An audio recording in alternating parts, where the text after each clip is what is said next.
Conservatives win by wielding power. We wield power through our conservative principles. But if we do not attempt to wield power, we lose everything, and the left is able to take control. This has been the huge, I would say, revolution in conservative thought over the last, it's been a decade, but really the last two years, even last 18 months, I would say.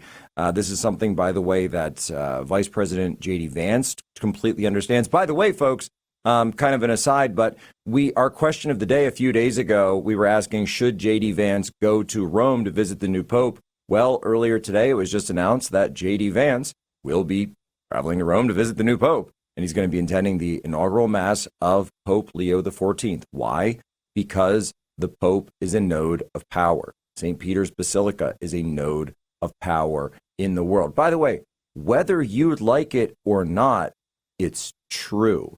Vish, that's really what this all comes down to, isn't it? We're talking about power structures which are true. That doesn't make us woke for understanding that power structures exist. It makes us smart because we understand how the world works.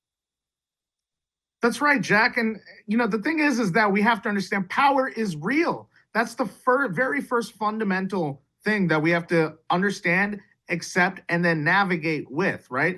And not only do we know that, but our critics know that as well, right? Whether they're on the left or the right, they know that power is real as well. It was so interesting when Lindsay had his crash out recently on Dr. Taylor Marshall's rather innocuous post about standing with the new Pope Leo. He put up a quote talking about we'll fight against communism together. And the mask goes off on Lindsay and he says, well, you know what? No, that's not true. You guys aren't really trying to fight communism, because if you were, you'd make me your leader. Sounds like you want some power, Mr. Lindsay, right? That's the thing.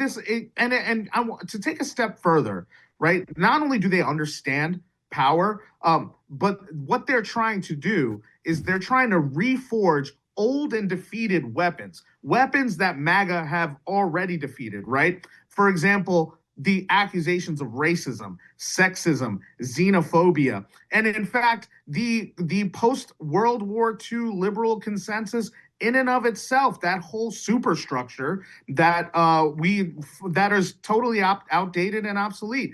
These people who use this woke right label and smear, they are trying to reforge these old weapons that we've defeated. They're trying to bring back the power in those terms, in those smears of racism, sexism, and all this other stuff, misogyny, all these defeated terms, defeated ideas.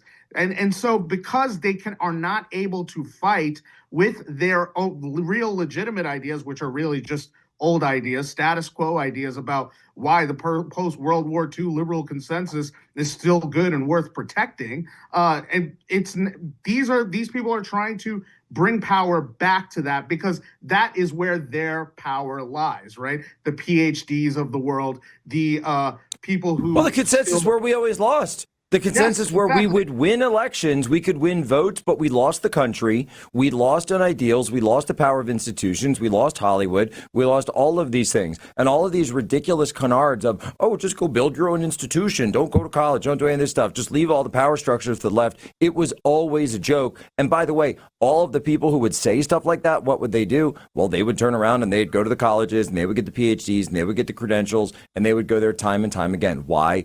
Because those are nodes of power. They are, in fact, power-conferring institutions, which is something that is actually more important than the piece of paper. Now, is it right for everybody? Of course, longer discussion, but the point is the power that you get through those power networks of going through one of the institutions.